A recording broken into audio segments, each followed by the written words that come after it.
Guys.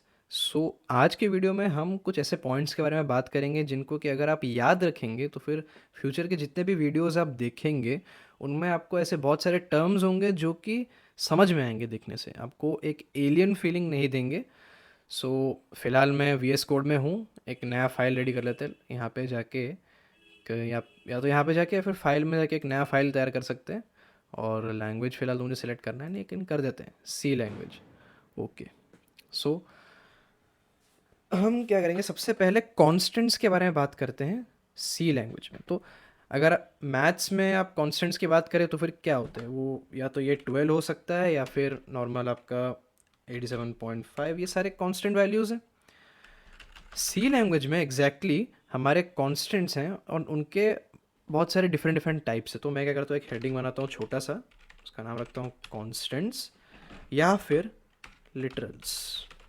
उनको literals भी कहा जाता है सी लैंग्वेज में। पहला हो गया हमारा इंटीजर टाइप ऑफ कॉन्स्टेंट्स।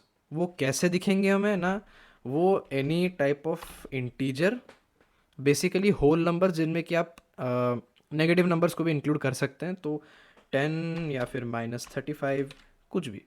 ये हैं बेसिकली हमारे इंटीजर कॉन्स्टेंट्स।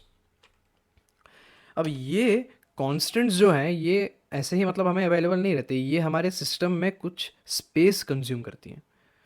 बेसिकली कितना स्पेस कंज्यूम करती हैं जानने के लिए कुछ कुछ ऑपरेटर्स हैं जिससे कि हम जान सकते हैं कि किसके सिस्टम में कितना कंज्यूम करता है। लेकिन एज मतलब प्रीवियस नॉलेजेस के हिसाब से ये 2 या फिर 4 बाइट ऑफ मेमोरी आपके कंपाइलर के ऊपर डिपेंड करके कंज्यूम करेगा।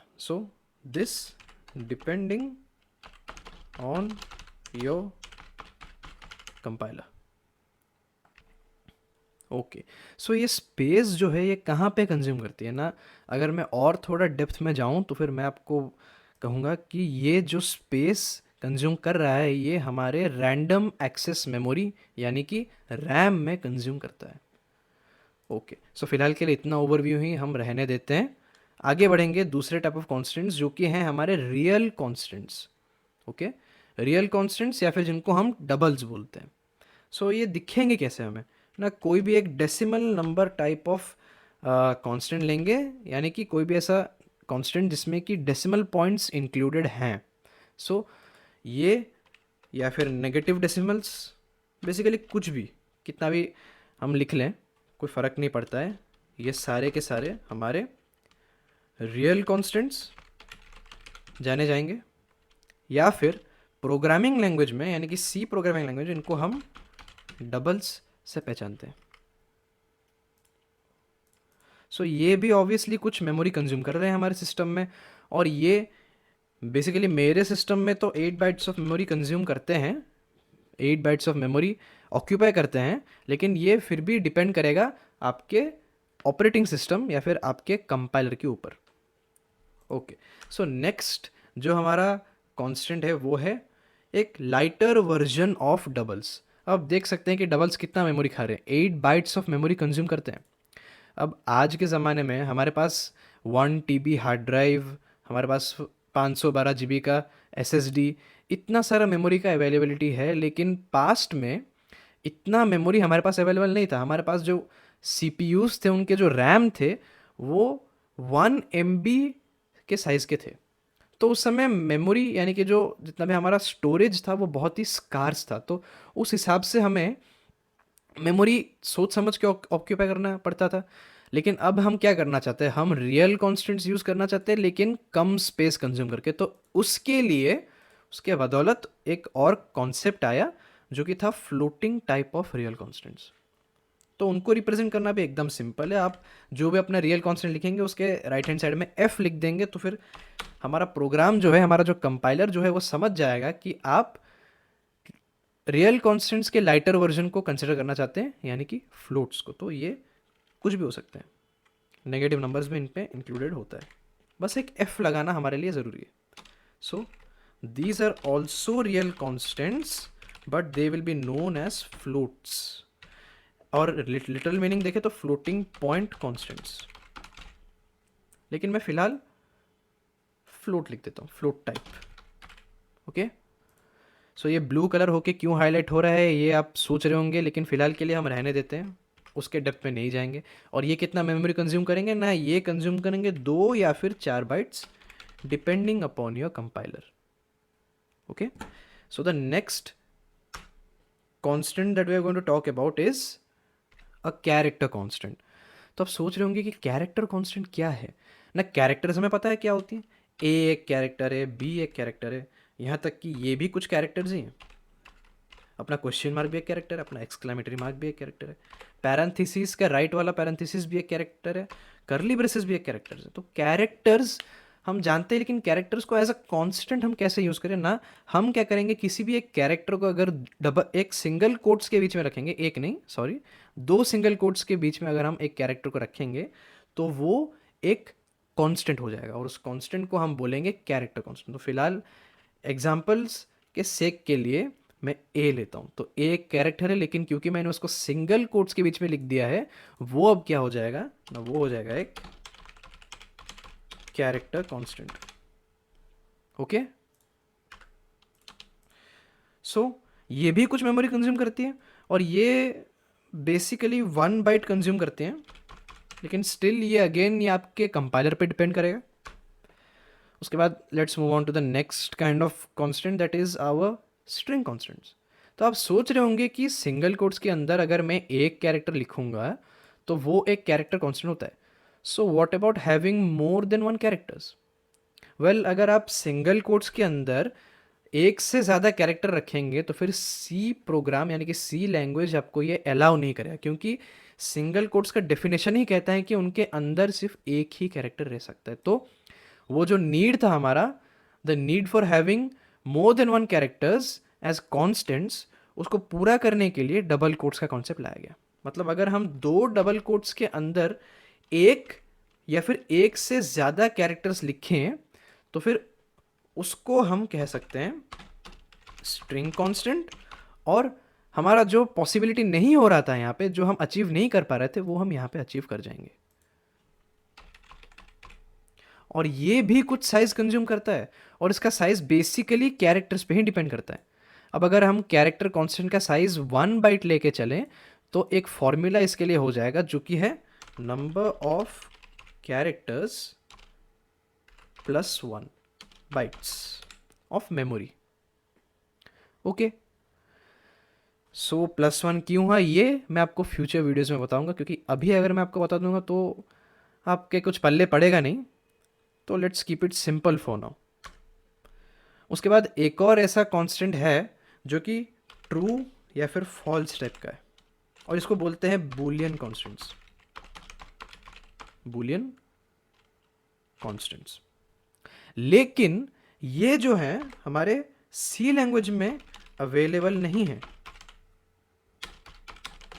तो फिर आप सोचेंगे कि अगर ये सी लैंग्वेज में अवेलेबल है ही नहीं तो फिर मैंने इसको बताया ही क्यों at the very first point.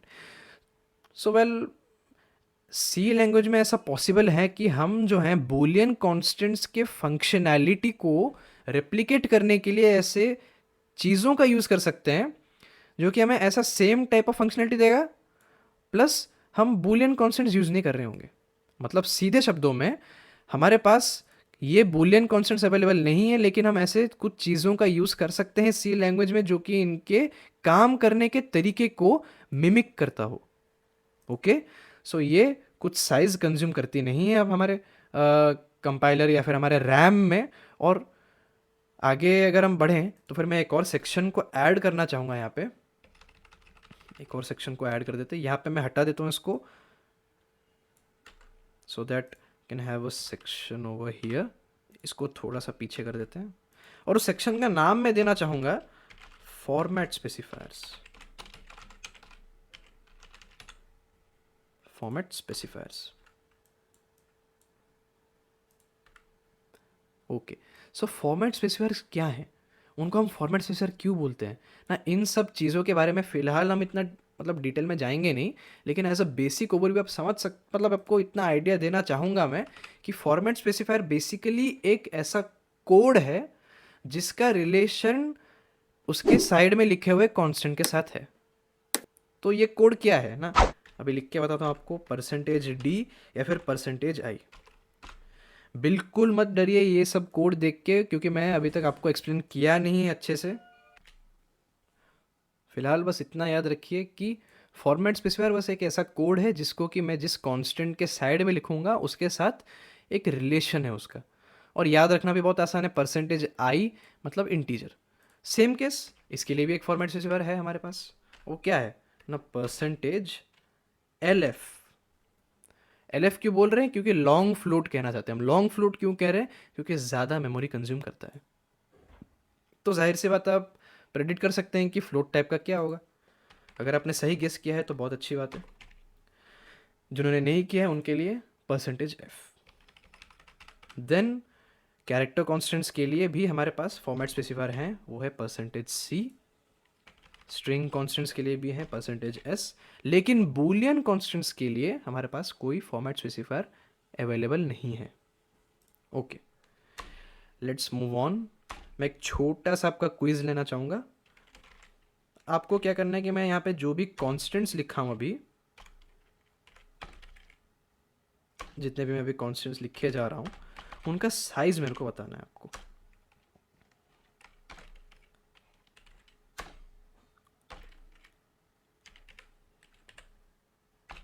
Okay, सो एक काम करिए, आप वीडियो को फिलहाल पॉज कर दीजिए और आंसर्स को एक कॉपी में लिख के रखिए, रेडी रखिए, ताकि नेक्स्ट टाइम जब मैं आपको आंसर्स बताऊंगा आप उसको क्रॉस चेक कर सकें। ओके, सो पॉज कर दीजिए वीडियो को। Okay, so welcome back guys. I hope कि आपने अपने तरफ से सॉल्व किया है इसको। सॉल्व तो कुछ करने का था नहीं, बस आपको जानना था कि कौन सा कांस्टेंट कितना मेमोरी कंज्यूम करता है। तो ऊपर जितना भी मैंने डेटा दिया है उस हिसाब से फर्स्ट वाले का या तो 2 या फिर 4 बाइट्स ऑफ मेमोरी कंज्यूम करेगा। सेकेंड वाले का ये एक डबल है तो फिर ये 8 बाइट्स ऑफ मेमोरी कंज्यूम करेगा। और जाहिर सी बात है नीचे वाला एक फ्लोट है तो फिर ये भी 2 या फिर 4 बाइट्स ऑफ मेमोरी कंज्यूम करेगा। और फिर मैं क्या बोला था, सिर्फ कैरेक्टर्स, मतलब क्या, अपने कीबोर्ड में जितने भी बटन्स हमारे लिए अवेलेबल हैं सभी कैरेक्टर्स हैं। तो जाहिर सी बात है इंटीजर्स भी कैरेक्टर्स हैं, बट कौन से इंटीजर्स ना, single digit character, single digit integers. Okay, so 1 भी हमारा एक कैरेक्टर ही है, और क्योंकि मैं डबल कोट्स के अंदर 1 या फिर उससे ज़्यादा नंबर ऑफ कैरेक्टर्स रख सकता हूँ, तो ये 1 + 1 होके 2 बाइट्स ऑफ मेमोरी कंज्यूम करेगा। ओके, लास्ट वाला अगर आपने सही गेस किया होगा तो फिर अच्छी बात है, नहीं किया है तो फिर देख लीजिए, क्योंकि मैं सिंगल कोट्स के अंदर एक से ज़्यादा कैरेक्टर लिखा हूँ। ओके, सिंगल कोट्स के अंदर एक से ज़्यादा कैरेक्टर क्योंकि मैंने लिख दिया है, तो ये इनवैलिड होगा। This is invalid. Okay, I hope कि आपने इसको सही गेस किया होगा। ओके, तो आगे बढ़ेंगे फंक्शंस के ऊपर। अब बहुत ज़रूरी बात यह है कि मैं अभी फंक्शंस को अभी से क्यों कवर कर रहा हूँ, क्योंकि मतलब हम इनडायरेक्टली बहुत सारी जगह ऐसे आएंगी जहाँ पे कि मैं फंक्शंस के बारे में बात करूँगा, और इसीलिए आपका एक ओवरव्यू आइडिया रहना बहुत इंपॉर्टेंट है फंक्शंस के बारे में। तो सीधी सी बात है, एक फंक्शन का डेफिनेशन क्या है जान लेते हैं ना। फंक्शन एक वो चीज़ है जो कि हमारे प्रोग्राम में कोई एक काम करता है। सो डेफिनेशन क्लियर हो गया, it is a part of a program that does some work. Simple. So functions हमारे पास दो टाइप के होते हैं, एक है प्री डिफाइंड फंक्शन और एक है यूजर डिफाइंड फंक्शन। तो पहले हम प्री डिफाइंड फंक्शंस के बारे में बात करेंगे। ओके, प्री डिफाइंड को प्री डिफाइंड क्यों कहते हैं ये भी थोड़ी देर में पता चल जाएगा। अब मैं एक फंक्शन लिखना चाहता हूँ, उसका नाम मैं दूंगा, लेट्स से शो करके एक फंक्शन मैं लिखूंगा, उसका नाम दूंगा। तो ये है मेरे फंक्शन का नाम, शो। मतलब कुछ दिखा रहा है, आप सोच सकते हैं कि शो तो लिखा है तो निश्चित रूप से कुछ दिखा रहा होगा, और जो दिखा रहा है ये इसका काम है। ओके, लेकिन इसको हम आइडेंटिफाई कैसे करेंगे एज ए फंक्शन ना, पैरेंथेसिस को ओपन एंड क्लोज कर देंगे। तो अब ये जब मैं इतना सा चीज़ लिख दूंगा तो उससे हमको पता चलेगा कि शो एक फंक्शन है। कैसे पता चला फंक्शन है ना, पैरेंथेसिस की वजह से। और उसको नाम किसने दिया है ना, मैंने उसको नाम दिया है, उसको कंपाइलर ने या फिर उसको सिस्टम ने या फिर उसको प्रोग्राम ने नाम नहीं दिया है। तो इस एक शब्द को मैं कैसे पढ़ूंगा ना, अभी आगे देखिए। Show is a user defined function that receives no arguments। अब कितने सारी चीज़ें मैंने एक ही लाइन में बता दी, तो इसको धीरे धीरे ब्रेक डाउन करके भी समझते हैं। तो मैंने क्या लिखा है यहाँ पे, पहले show is a user defined function. इसका मतलब क्या है, इसको मैंने डिफाइन किया, जो नाम दिया है शो करके, ये मैंने लिखा अभी आपके आंखों के सामने कीबोर्ड में बटन्स को टाइप करके। तो क्योंकि ये नाम मैंने दिया है, इसलिए ये एक यूज़र डिफाइंड फंक्शन हो गया। Okay, I hope that's clear. उसके बाद हम देखेंगे रिसीव्स नो आर्ग्यूमेंट्स का मतलब क्या है, आर्ग्यूमेंट्स का मतलब क्या है। सबसे पहली बात ना, फिलहाल के लिए आपका इतना जानना जरूरी है कि arguments are nothing but our constants. फिलहाल के लिए कॉन्स्टेंट्स। ओके, सो कौन से कॉन्स्टेंट्स ना, जहां पे मतलब ऊपर जितने भी मैंने कॉन्स्टेंट्स बोले हैं, बूलियन कॉन्स्टेंट्स को छोड़ के वो सारे कॉन्स्टेंट्स हमारे आर्ग्यूमेंट होने लायक हैं। ओके ओके, सो यहाँ पे मैं बोल रहा हूँ कि रिसीव्स नो आर्ग्यूमेंट मतलब क्या है, मतलब कुछ आर्ग्यूमेंट ये रिसीव नहीं कर रहा। आप देख सकते हैं पैरेंथेसिस, यानी कि ये जो आप गोल ब्रैकेट्स बोलते हैं, लेकिन इसका साइंटिफिक टर्म होता है पैरेंथेसिस बोलते हैं इसको। पैरेंथेसिस के अंदर कुछ है क्या ना, पैरेंथेसिस जो हमारे यहाँ पे जो है, ये पूरा का पूरा एम्प्टी है, इसके अंदर कुछ भी नहीं है। इसका मतलब मैं इसके अंदर कुछ दे ही नहीं रहा हूँ। अब जब मैं शो फंक्शन को कुछ दे ही नहीं रहा हूं, तो अगर हम दूसरे शब्दों में बोलें तो शो फंक्शन को कुछ मिल नहीं रहा है। तो बस मैंने यहीं पे वही लिख दिया है, रिसीव्स नो आर्ग्यूमेंट्स, यानी कि रिसीव्स नो कॉन्स्टेंट्स। तो अभी आप अगर ऐसा सोच रहे हैं कि अगर हम कॉन्स्टेंट्स को कैसे पास करेंगे, तो let's give another example of show function. अब मैं शो फंक्शन का एक और टाइप दिखाऊंगा आपको, लेकिन लेट्स से मैं इसको क्लियर कर देता हूँ थोड़ा सा। ओके, तो शो फंक्शन में अभी हम कुछ पास करना चाहते हैं, हम उसको कुछ देना चाहते हैं। क्या देंगे ना, आर्ग्यूमेंट्स। और आर्ग्यूमेंट्स क्या है, हमारे कॉन्स्टेंट्स। तो मैं इसको एक कॉन्स्टेंट दूंगा, लेट्स से मैं इसको 10 देता हूं। सो 10 क्या है, अगर आप ऊपर देखें तो 10 हमारा एक इंटीजर कॉन्स्टेंट था। ओके, सो अब इसको हम कैसे पढ़ेंगे ना, show is a user defined function that receives an argument of integer type।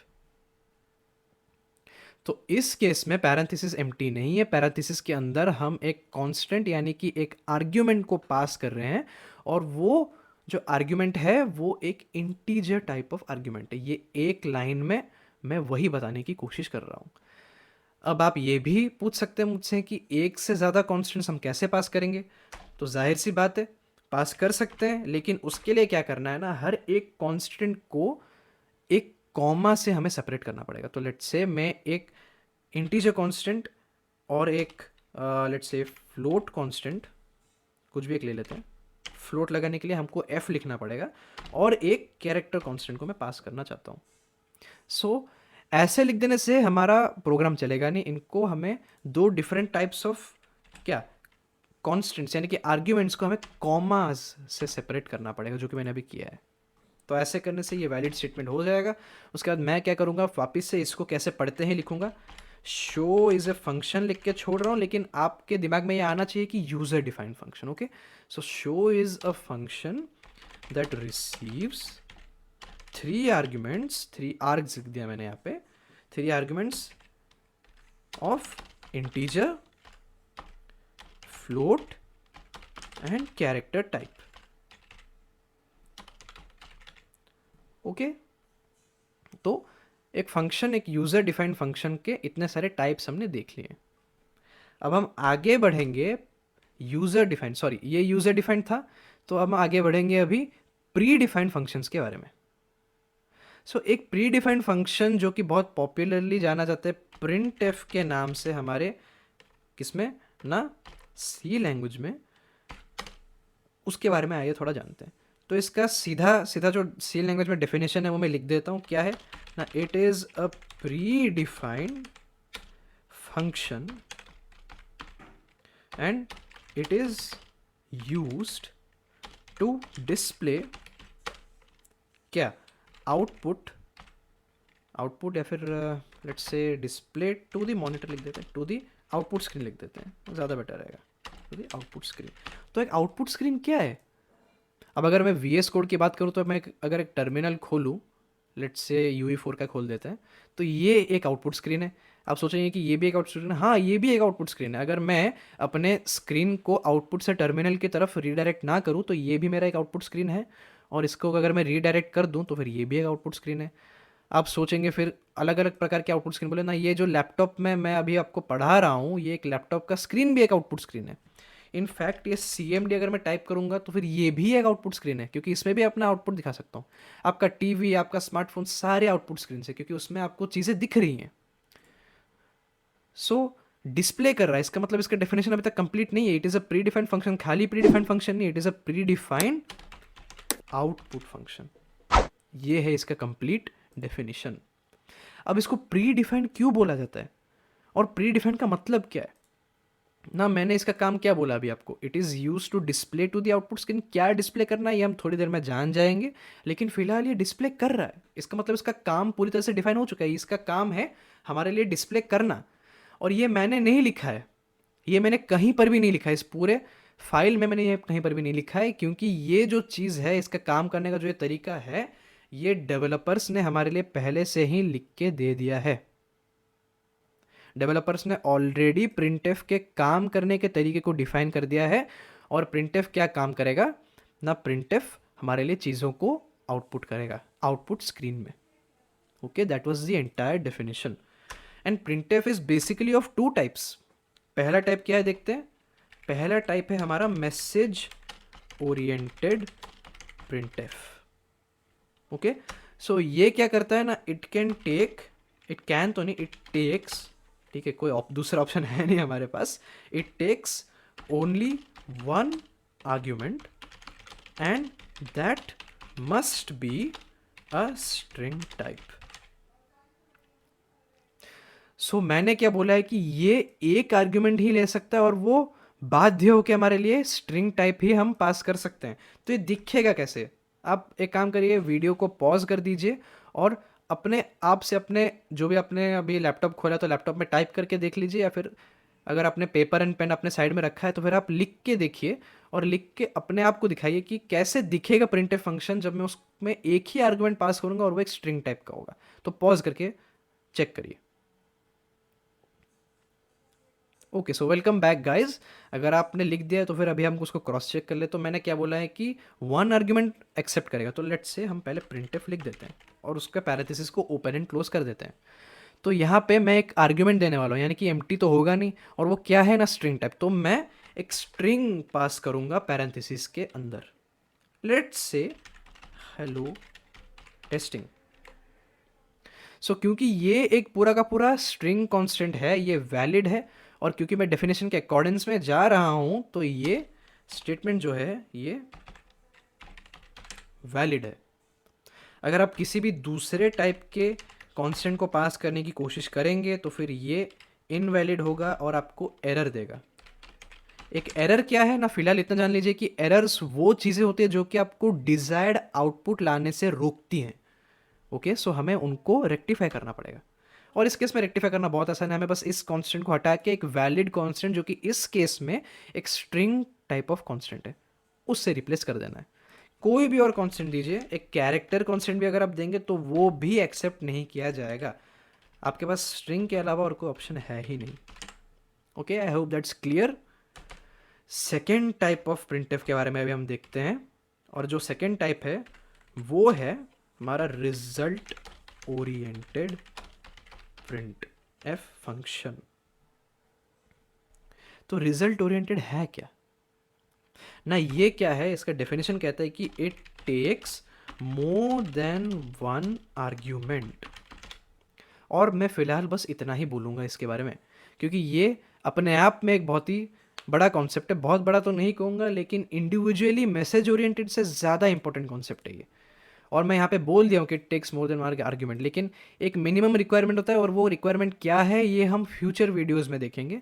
फिलहाल के लिए मैं बस इतना में रोकना चाहता हूँ, और जितना अभी मैंने आपको इन्फॉर्मेशन दे दिया है यहाँ पे आपके सामने, मैं होप करता हूँ कि आप उसको अच्छे से याद रखेंगे, क्योंकि ये आप ही के भलाई के लिए मैं बोल रहा हूँ। आपको फ्यूचर वीडियोज़ में मैं अगर किसी भी एक कॉन्स्टेंट लिख दूंगा तो फिर आपको सोचना ना पड़े कि अरे भाई ये क्या लिख रहे हैं यहाँ पे, ये डबल कोट्स के अंदर ये क्या लिख रहा है, आपके दिमाग में डायरेक्टली आ जाना चाहिए कि अच्छा ये एक स्ट्रिंग कॉन्स्टेंट लिख रहा है। अगर मैं लिखूँ कुछ भी, अगर मैं लिखूँ तो ये एक स्ट्रिंग कॉन्स्टेंट लिख रहा हूँ, आपके दिमाग में अपने आप आना चाहिए। ओके, सो अगर आप स्क्रीनशॉट लेना चाहते हो तो ले सकते हैं। यहाँ पे मैंने थोड़ी देर के लिए वीडियो को रखा है। ये वाला हिस्सा अगर आपने स्क्रीनशॉट ले लिया तो फिर लाइन नंबर 21 से लेके बाकी का जितना भी हिस्सा है उसका स्क्रीनशॉट ले लीजिए। ओके, या फिर आप वीडियो को कभी भी देख सकते हैं, लेकिन होप क्या कर रहा हूँ कि आप इसको एटलीस्ट 2-3 बार रिविजन करेंगे और नेक्स्ट वीडियो तक पूरी तरह से रेडी हो जाएंगे। Okay, so that's all for today's video and see you guys in the next video.